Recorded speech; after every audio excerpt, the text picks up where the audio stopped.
Salut Mathilde, je suis super heureuse d'être avec toi aujourd'hui sur cette chaîne YouTube. Je suis une grande fan de ton contenu, j'adore ce que tu fais et donc je me disais évidemment qu'il y avait forcément quelque chose à amener avec les entrepreneurs. Euh, Tu es home organizer, donc ça c'est ton métier. Et pour te présenter, est-ce que tu peux nous dire un petit peu qu'est-ce que c'est que ton métier, comment est-ce que tu en es arrivé là, etc. Oui, bah tout d'abord, merci beaucoup Julie de m'inviter sur cette chaîne YouTube. Je suis très flattée. Et donc, pour toutes les personnes qui ne connaîtraient pas du coup ce qu'est le home organizing, en une seule phrase, on peut résumer ça en disant que c'est l'art de réorganiser ces espaces, d'organiser ces espaces en fait pour se simplifier la vie. Alors le home organizing, c'est tout un tas de bienfaits, mais voilà, c'est on va dire un petit peu le résumé de tout ça. Alors on parle d'home organizing, mais en fait c'est pas juste euh, de l'organisation, c'est surtout aussi on passe par le tri, par le désencombrement pour ensuite aller au rangement, à l'organisation. Donc, mon métier, c'est vraiment d'accompagner en fait ces personnes à pouvoir atteindre leurs objectifs d'organisation, mais surtout de bien-être finalement. Et donc, moi, je suis la fondatrice de la trilogie et je fais ce métier passion depuis maintenant 3 ans et demi, bientôt 4, là en fin d'année. Donc bien installé quoi. Bien installée, ouais. Est-ce que comment est-ce que tu es arrivé à ce métier? Parce qu'en fait, c'est un métier, je pense, qui n'est pas encore très connu. Donc, comment t'es venue déjà l'idée de ce métier en première base? Alors, j'avais entendu parler de ce métier-là, il me semble, en 2012. C'était un reportage que j'avais vu à la télévision qui parlait de ce métier. Et à l'époque, je m'étais dit, mais quel métier de rêve! Parce que moi, il faut savoir que je suis passionnée de rangement et d'organisation depuis, en fait, je pense, toute petite. J'ai vraiment des souvenirs voilà, j'allais ranger dans la chambre de mes frères, j'allais ranger chez mes grands-mères. Enfin, vraiment, c'est quelque chose qui m'anime et qui m'a toujours, je pense, animée et passionnée. J'en tire beaucoup de satisfaction. Alors, je peux paraître complètement illuminée pour certains, mais voilà, c'est la réalité. Et à l'époque, quand j'avais entendu parler du métier, c'était 2012, donc moi je venais de sortir du lycée, j'étais en études de journalisme, et c'est vrai que bon, à l'époque, je m'étais dit, ouais, super, métier de rêve, mais voilà, j'avais pris une voie différente. Euh, et en l'occurrence, je pense que à cette période-là, j'avais, je pense, pas trop les armes pour me lancer quand même dans ce métier qui implique la plupart du temps quand même une vie entrepreneuriale, être voilà, chef d'entreprise. Et c'est bien plus tard, donc période, on va dire, Covid 2020-2021, où là, les questions de qu'est-ce que je veux faire de ma vie se sont posées, reposées. Et, et ce métier-là, voilà, m'était resté quand même en tête. Et je pense que c'était finalement le bon moment pour moi de me lancer dans ce métier qui implique, du coup, en tout cas qui impliquait dans mon cas, se lancer dans l'aventure de l'entrepreneuriat. Voilà. C'est super. Donc, en fait, tu as vraiment réussi à monétiser, à créer une activité autour de finalement une passion que tu avais déjà depuis très longtemps, qui est l'organisation. Donc, tu es la reine de l'organisation et c'est un peu l'idée pour cette vidéo, c'est de parler de tout ça, puisque quand on est entrepreneur, on a aussi, je pense que c'est une casquette qui est importante d'avoir et pour autant, c'est pas inné pour tout le monde. Mon audience est principalement composée d'entrepreneurs, tu vois, qui sont dans le digital et qui ont envie d'être à la fois performants et en même temps qui sont aussi très tirés par une charge mentale qui peut potentiellement exploser. Du coup, le sujet d'aujourd'hui, c'était d'essayer de donner des pistes très concrètes sur, en termes d'organisation et pour pouvoir essayer justement de réussir à être performant et en même temps sans se péter la charge mentale. Du coup, ton avis par rapport à, par exemple, notre environnement, est-ce que notre environnement, il a un impact sur alors notre bien-être, mais aussi notre performance du coup, puisque toi tu travailles dans l'habitation, l'organisation, etc. Et bah, complètement. C'est pas pour rien qu'on dit que souvent le reflet de notre intérieur est le reflet de ce qui se passe en fait dans notre, tête. C'est assez représentatif. Alors je dis ça pour la plupart parce que, disons que, la majeure partie, d'entre nous, trouve du coup du bien-être dans un intérieur organisé, désencombré. Hem, il y a quand même je veux pas faire de généralité parce que je sais qu'il y a quand même, un petit pourcentage de personnes qui, au contraire, se sentent, bien et mieux dans un environnement très surchargé. Donc voilà, il y a pas de généralité, de ce point de vue-là, mais quand même, on peut largement faire le lien quand même entre, bien-être, entre organisation, bien-être et productivité. Donc je pense que c'est important en tant qu'entrepreneur de vraiment s'interroger sur: «OK, comment est mon espace de travail?» pour que ce soit un espace, bah, désencombré, ressourçant, qui puisse aussi, soutenir la créativité. Hem Et en fait, parfois, on est, dans le flou du quotidien et cetera, puis on a aussi certaines habitudes, ah bah, on a laissé cette traîner là, ça et cetera et en fait, on se rend pas forcément compte que ce petit truc, plus ce petit truc, plus ce petit truc et ben, en fait, au quotidien, ça joue un impact majeur et d'ailleurs, il y a 2 études, dont une qui a été faite en 2009, qui a montré que le niveau de cortisol, donc le cortisol, c'est l'hormone du stress, était bien plus élevé, chez les mamans dont l'environnement était encombré et également en fait, il y a une autre étude pardon, qui montre que en fait le désordre visuel, il augmente la distraction cognitive, donc ça fait que ça fait surcharger le cerveau et ça réduit du coup les capacités de traitement, du cerveau. Donc c'est hyper important et ça met vraiment du coup en valeur que et ben, un intérieur ou un bureau désencombré et ben, ça joue en fait, sur plein de choses et notamment du coup, la productivité, et je pense que toi, en tant que coach, tu dois avoir souvent des entrepreneurs qui doivent te dire: «Oh là là, là-dedans, là, dans la dans la cabeza, c'est surchargé». Je sais pas si, parfois tu mets en valeur en disant: «Bah, écoute, est-ce que, tu t'es interrogé à un moment donné sur, comment était ton bureau?» Est-ce que ça t'arrive toi de pouvoir faire ce lien en tant que coach ou tu traites, dans la matière? Ben, écoute, en fait, c'est super intéressant ce que tu dis. Et tu vois, les entrepreneurs que j'accompagne, mais c'est sûr que je ne vois pas leur intérieur. Alors, tu sais, on se voit en visio, on voit un peu comment est foutu le bureau ou quoi, mais je vois pas l'état d'encombrement. Et c'est quelque chose qui est carrément sous-coté hein, dans le coaching parce que moi, je m'intéresse vraiment du coup à l'humain, à ses émotions, bien entendu, mais c'est vrai que j'ai pas creusé jusque-là.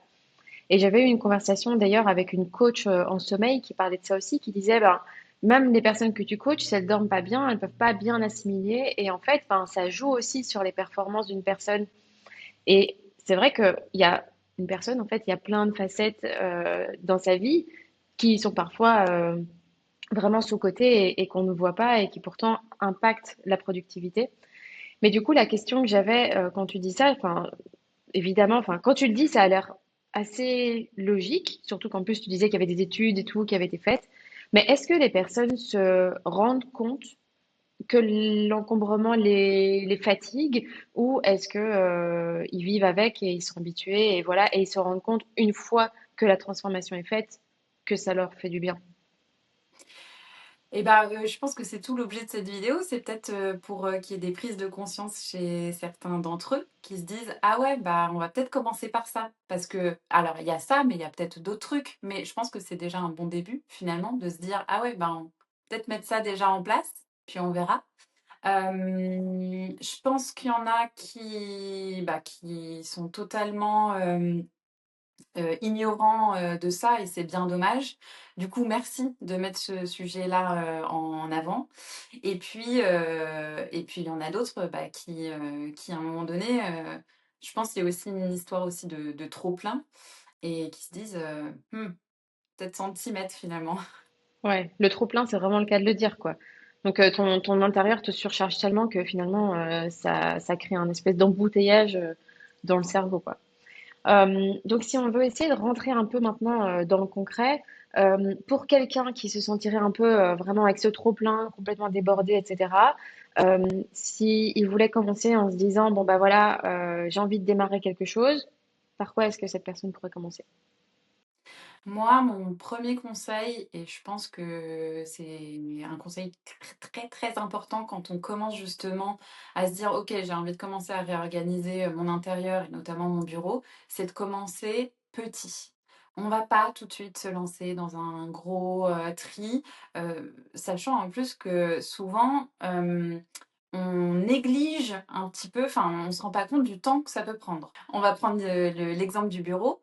On va pas se lancer tout de suite dans un gros tri, de paperasse et cetera. On va par exemple, en tout cas je pense que c'est un bon début, c'est une bonne, approche, c'est de commencer peut-être par désencombrer du coup, l'espace de travail, donc voilà, la surface, du bureau.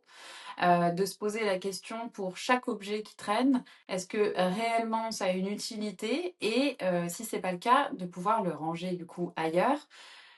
Le home organizing, c'est quelque chose vraiment de très logique. On va mettre, à des places stratégiques en fonction, en fait, de l'utilité, du taux d'utilisation, on va dire, des choses. S'il y a quelque chose que tu utilises quotidiennement et que tu vas ranger à ton dernier tiroir, qui est au fin fond du tiroir et cetera, alors déjà de un, tu vas perdre du temps, tu vas t'épuiser, et tu vas pas faire l'effort non plus d'aller le ranger après, c'est contre-intuitif. Donc en fait, c'est, encore une fois, une question de simplification, donc simplifier son quotidien et donc après de voilà, d'attribuer une chose à enfin une place à chaque chose plutôt et de façon logique et vraiment le conseil, c'est de commencer, par un petit truc, sachant en plus que, bah, l'idée c'est pas de se démoraliser donc commençons par un truc plutôt facile, pour ensuite aller, sur quelque chose un petit peu plus,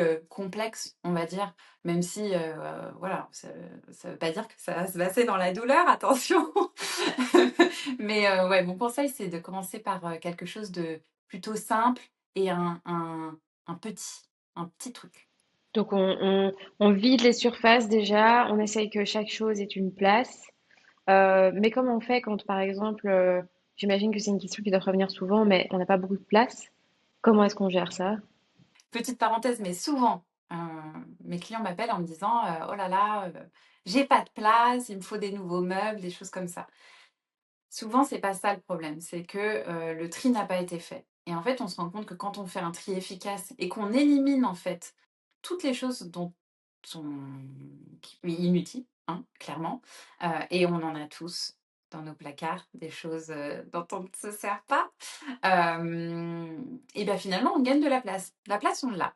Après, il y a toujours moyen quand même d'optimiser et notamment du coup, sur, l'organisation des bureaux, on ne pense pas assez à exploiter les surfaces, murales et ça c'est dommage parce que c'est des super espaces finalement de rangement. Donc il y a pas mal de,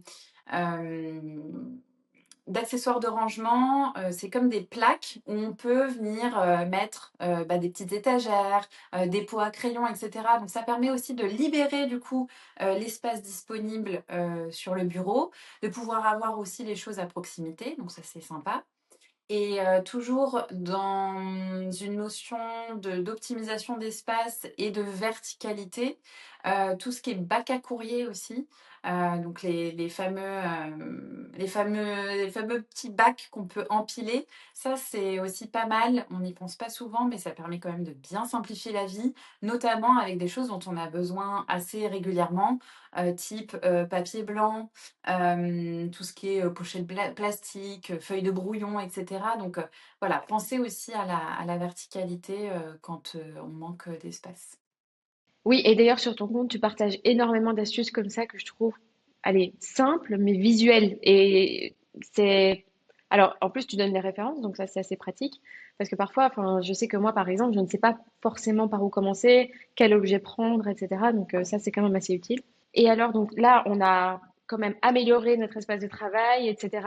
Mais en termes d'organisation, on parle aussi un peu, et surtout de charge mentale, on parle aussi des tâches qu'on a à faire, etc. Comment est-ce que toi, tu gères ça pour pas avoir des to-do qui finissent tu sais, longs comme le bras et que finalement, qui nous démoralisent tellement avant même de s'y mettre, quoi. Et ben, tu as un peu la réponse dans ta question. On évite les to-do list, longs comme le bras et au contraire, on essaie de se faire une to-do list, réaliste, réalisable et justement qui va être motivante et non pas, démoralisante. Donc l'astuce pour ça, c'est vraiment de prioriser, de voir en fait, vraiment, OK, quelles sont les priorités de la journée? Et ça, c'est important vraiment, je pense, de se poser, la question. Il y a aussi certaines personnes qui sont très, visuelles, donc ne pas hésiter aussi à se mettre des couleurs, hem, soit, de façon numérique ou même de façon, papier, je sais plus, j'ai plus le terme. Mais ça marche bien, en tout cas avec certaines personnes, ça marche bien. Ça, ce serait mes astuces et après, chacun fait sa to-do list, où il le souhaite. Je sais que toi, tu es très team Notion. Oui. Ouais, je suis très team Notion et en fait, l'idée, je pense, avec une to-do list, en tout cas, de ce que moi je vois qui fonctionne chez moi, mais c'est intéressant d'avoir ton avis, c'est de tout noter à un endroit. Parce que déjà, parfois, rien que ça, on en a partout, tu vois. Et je trouve ça intéressant aussi que tu dises, ça peut être numérique ou ça peut être papier, mais c'est important de trouver la formule qui nous convient. Parce que, ben, si tu commences à tout écrire, mais qu'en fait, c'est hyper brouillon derrière, ça vaut pas vraiment la peine, quoi. Et donc ouais, ça, effectivement, je pense que c'est important. Mais après, tu disais prioriser, mais quand on a beaucoup de charge mentale, on a quand même l'impression que tout est important, non? Quelle astuce tu préconises pour ça? Pour le coup, prioriser, il faut vraiment faire la distinction entre les tâches urgentes, des tâches importantes. Urgente, on va dire, c'est avec une notion, une deadline ou quelque chose comme ça. Donc, vraiment pour le coup, je pense que celles-ci, elles sont à mettre en haut de la to-do list. Hem, Évidemment, quand on est entrepreneur, on a 1000 trucs à faire et c'est pas toi qui vas me dire le contraire. Mais de temps en temps, c'est bien aussi, je pense, de prendre un pas de recul et vraiment donc d'aller sur des tâches, voilà, comme je l'ai dit, urgentes, quelque chose, voilà, avec des deadlines, mais aussi, de toujours quand même accorder du temps à des tâches peut-être moins urgentes, mais quand même importantes et qui vont faire, que son business va faire aussi un pas, en avant. On est souvent complètement, et je parle aussi pour moi, parfois un peu submergé, par le flow quotidien et cetera, mais ça, je pense qu'aussi, c'est important de se le caler dans le planning et un autre petit truc aussi que je trouve, intéressant pour des to-do list, c'est aussi cette ta satisfaction, garder la satisfaction, de cocher des cases. Alors ça peut être cocher des cases, ça peut être, rayer la tâche, ça peut être la surligner, mais peu importe, faire une action et en fait, aussi se féliciter de ce qu'on a fait, je pense que c'est important. Ouais, il y a des gens qui sont des toqués de la case à cocher comme moi, tu vois. Et quand c'est comme ça, je suis tellement contente de cocher ma case que finalement j'arrive à dégommer ma to-do, quoi. Donc là, on a un peu parlé donc de l'espace de travail, on a parlé maintenant des tâches. J'avais une dernière question qui concerne plus finalement l'entourage, parce qu'on vit pas tout seul dans son environnement en général. Enfin, évidemment, il y a des gens qui vivent seuls, mais euh, on a aussi beaucoup de gens qui vivent en famille, en couple, etc.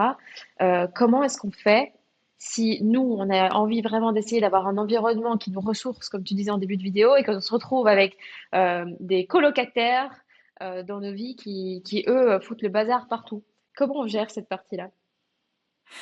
Je sens que ta question n'est pas innocente, que c'est du Avec, vécu. avec un enfant de 3 ans, on va dire que oui, il y a du bazar qui est mis, mais sinon pour mon mari, ça va, mais il se tient bien, mais effectivement. Alors, l'idée, c'est de bien délimiter aussi les espaces. Donc ça, c'est important. Je pense que c'est la première chose. La deuxième, il y a une question en une, en fait, deux questions en une, je dirais. Il y a aussi comment motiver l'entourage à se mettre du coup en marche.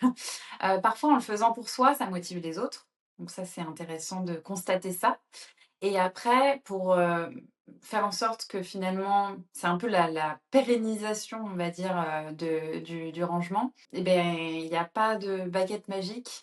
C'est vraiment, tout le monde doit se sentir impliqué et doit mettre en place, du coup, cette fameuse routine pour faire en sorte, en fait, que le bazar ne, ne Ne reviennent pas. surgisse pas, ne revienne pas, Ouais. exactement. Parfois, ça peut être bien aussi d'avoir une routine bien rodée pour certaines personnes.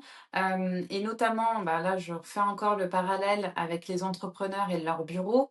En fin de journée, je pense que c'est important de prendre 5 minutes pour tout remettre un petit peu en place les choses et que justement le lendemain, quand on vient sur cet espace de travail, bah, ça donne envie et pas qu'on soit là en mode oh là là, j'ai ça à ranger. Ok, super façon de démarrer la journée, quoi. Ouais, pareil pour la to-do list. Moi, j'aime bien la commencer la veille, comme ça, le matin, j'arrive et je sais déjà ce que j'ai à faire et j'ai pas commencé à réfléchir. Et on profite d'avoir une tête, un cerveau encore frais le matin pour aller dégommer la to-do, quoi. Totalement, totalement. À part s'il y a des urgences qui se sont ajoutées dans la nuit, mais sinon, oui, c'est très smart d'établir sa to-do list du lendemain la veille. Ouais. Et on parlait d'outils tout à l'heure. Je te disais que moi, j'utilisais Notion, mais toi, tu as une préférence pour les outils? Je suis très team Notion. J'étais très très team papier fut un temps. Je l'abandonne petit à petit, même si de temps en temps, quand même, j'aime bien garder un petit carnet de notes ou des trucs. Bah, d'ailleurs, voilà, j'ai quand même toujours un petit planeur. Ça, j'aime bien. Ça me permet, parce que forcément, enfin, j'ai un agenda, etc., avec les rendez-vous sur le téléphone, l'ordinateur. Mais ça me permet, comme je suis, je pense, une personne très visuelle, de garder un cap sur mon planning. Mais après, voilà, chacun fait comme il veut. Mais sinon, ouais, Notion à fond les ballons.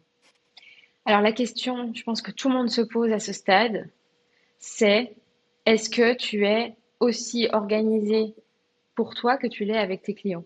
Ah, c'est drôle, on m'a jamais posé cette question. On dit toujours les cordonniers sont les plus mal chaussés. Donc, je me demandais si c'était ton cas. Tu sais, moi, par exemple, parfois, je leur faire mes offres, c'est une galère quand je suis pour moi-même. Alors que c'est pour mes clients, ça va. Mais pour soi-même, parfois, c'est plus difficile. Est-ce que c'est un problème que tu rencontres ou pas? Disons que je ne suis pas voilà, madame parfaite, donc si tu rentres chez moi, il peut y avoir du désordre. La seule différence, c'est que comme chaque chose a une place et que je me laisse jamais à un point submergé, en fait, c'est très simple de prendre 10 minutes en fin de journée pour remettre les choses à leur place si ça n'a pas été fait directement. Donc, je dirais que je suis plutôt une bonne élève. Donc, non, je ne suis pas le cordonnier le plus mal chaussé. En fait, ce qui est intéressant dans ce que tu dis, c'est pas de chercher la perfection dans le rangement, mais c'est plutôt de trouver que chaque chose ait sa place et que donc du coup, ce soit facile à ranger et assez rapide et que finalement, on voit pas ça comme une énorme montagne devant nous, quoi. C'est exactement ça. Et puis, en fait, le home organizing, c'est pas juste ah, j'ai un intérieur aseptisé, il se passe rien. Bah non, en fait, il y a la vie, tu vois. Et d'autant plus, toi, je pense que tu peux confirmer quand tu as un enfant. Enfin, je veux dire, on se calme sur l'organisation.